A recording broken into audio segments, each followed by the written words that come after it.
Graça e paz do Senhor Jesus a todos. Hoje, depois de um longo tempo sem conseguir falar, uma semana de gripe muito forte, eu vou tentar gravar hoje o Salmo de número 3. Também, se por acaso eu tossir ou tiver algum problema, vocês já sabem que é porque a gripe me pegou e minha voz não está muito boa. Esse Salmo de Davi foi escrito numa situação em que Davi estava sendo disciplinado por Deus. Quando você está no banco da disciplina, as coisas ficam bem apertadas para nós. Para qualquer um de nós que já tenha passado por esse momento, que alguma desobediência te levou a sentar num banco e a ser disciplinado por Deus. E nós sabemos que não é fácil. E Davi estava passando por uma situação que ele merecidamente tinha chamado para ele próprio. Não foi Deus que mandou ele sofrer daquele jeito, não. Ele buscou, ele procurou encrenca, desobediência e acabou encontrando. Então ele começa esse salmo com um clamor. Ele diz assim: Senhor, como têm se multiplicado os meus adversários, são muitos os que se levantam contra mim.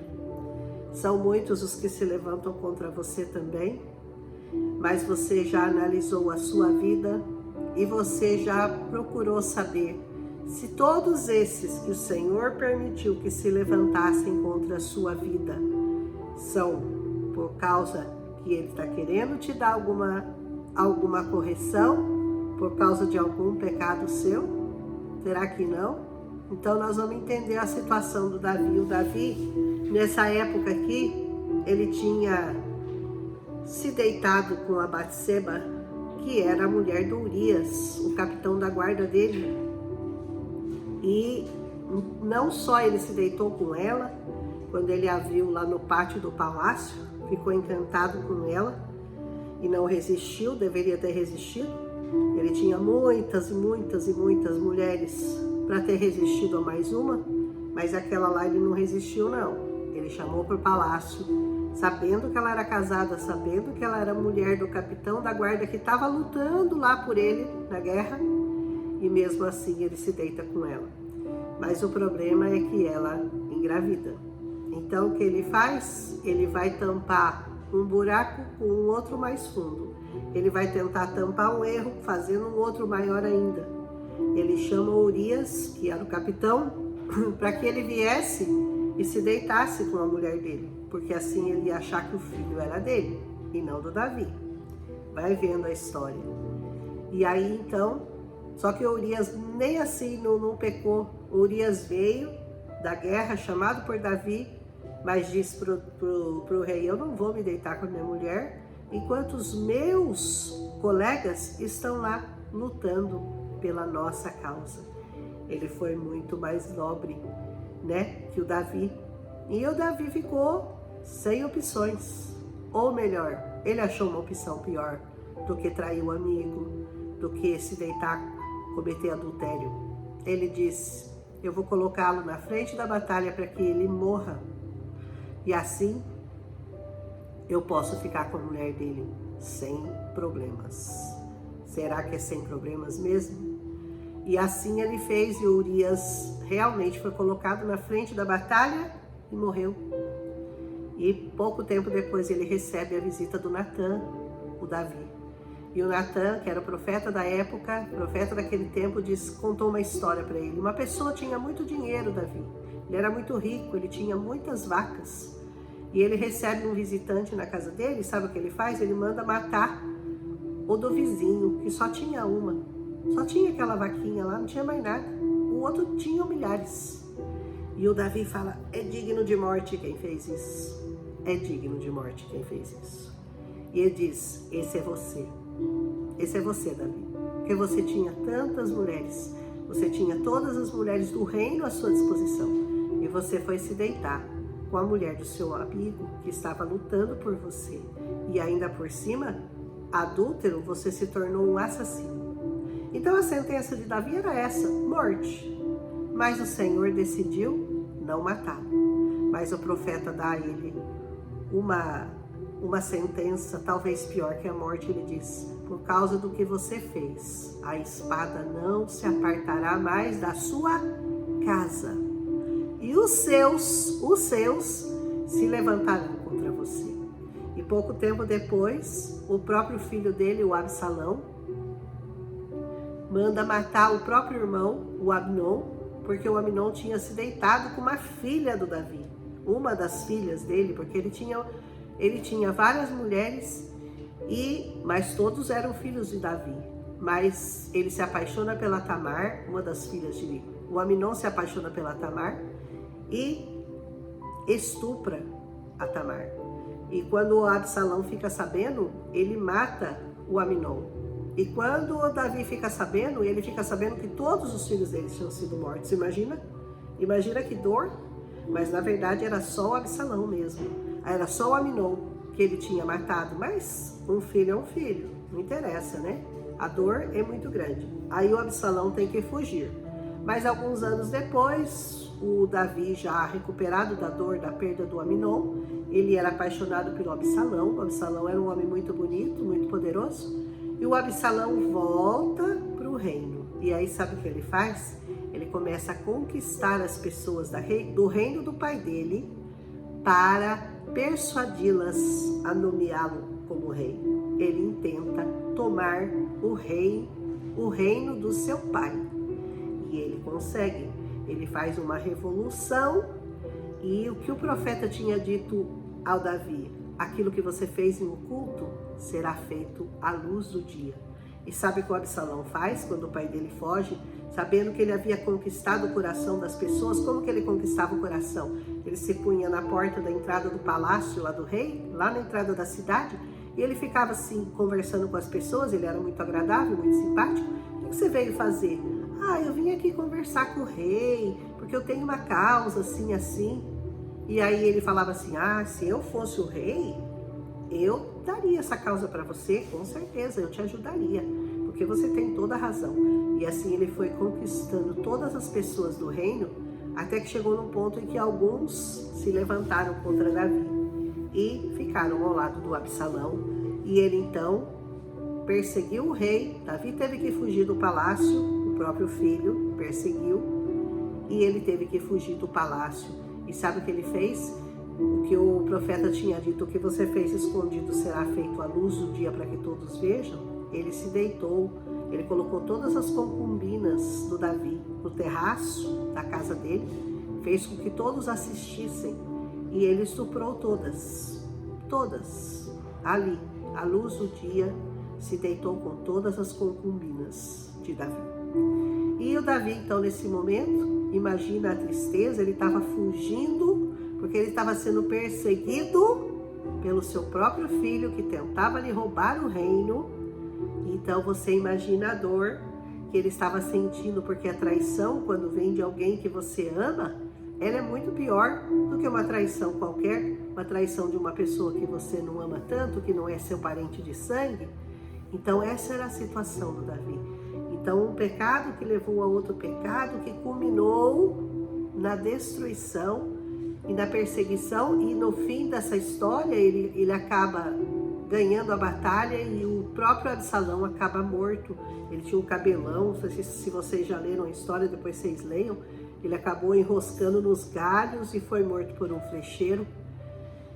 Mais uma morte, mais um filho que Davi teve que chorar. Ele chorou a morte de muitos filhos por causa da traição dele com Batseba. O primeiro que ele perdeu foi o próprio filho da Batseba. Depois ele perdeu Amnon, depois ele perdeu Absalão, e multiplica isso por muitos filhos que Davi teve que perder por causa de um pecado. Um pecado que foi muito grande para o Senhor. O Senhor não deu a ele a sentença exata que ele deveria ter tido, que seria a morte. Ele mesmo falou: digno de morte quem fez isso. Quando Natan contou a história para ele de uma pessoa que ele não sabia quem era, ele deu o veredito digno de morte, mas o Senhor não o matou. E nesse momento desse salmo, ele está clamando ao Senhor por misericórdia e confiando no Senhor. Ele não foi atrás de homens, ele foi atrás de Deus, porque Davi tinha um coração segundo o coração do Senhor. Apesar dos seus defeitos, apesar do erro, ele tinha um coração de acordo com o coração que Deus busca em cada um de nós. Um coração que não vai se buscar, não vai tentar se esconder e procurar ajuda em homens, mas sempre no Senhor. E esse salmo diz assim, muitos dizem, a minha alma, não há salvação para ele em Deus. Não tem salvação para ele. O que ele fez é imperdoável. Talvez você se sinta assim, não tem mais salvação para mim. O que eu fiz foi muito sério, o que eu fiz é muito grave, o que eu fiz não tem perdão. Que era o que Davi realmente deveria sentir naquele momento. Não há salvação para mim. Mas ele confiava no Senhor, porque quem conhece o coração do Senhor, sabe que o coração do Senhor é muito maior do que o coração de qualquer homem dessa terra, e as misericórdias dele se multiplicam todas as manhãs. Por isso ele tem perdão para você, ele tem perdão para mim, ele tem perdão para cada um de nós que confiamos e que o buscamos verdadeiramente. Aleluia! E continua, porém tu, Senhor, tu és um escudo para mim. Sabe que o escudo é aquele que fica na frente, que a hora que o problema bate, primeiro bate no escudo. Então não atinge você direto. O escudo já dá aquela segurada. Você balança, mas o escudo protege. Aleluia! Tu és um escudo para mim, a minha glória. E o que exalta a minha cabeça. É o Senhor que te exalta, não é você. É o Senhor que exalta a sua cabeça. Olha as palavras de Davi, como ele conhecia o Senhor, como ele era uma pessoa que realmente ele já tinha percorrido o coração, nas entranhas do coração de Deus. E ele sabia para quem ele estava clamando, ele conhecia ao Deus que ele servia. Conheça seu Deus e saiba que as misericórdias dele são infinitas. Independe do tamanho do seu pecado, as misericórdias dele se multiplicam a cada manhã. Aleluia!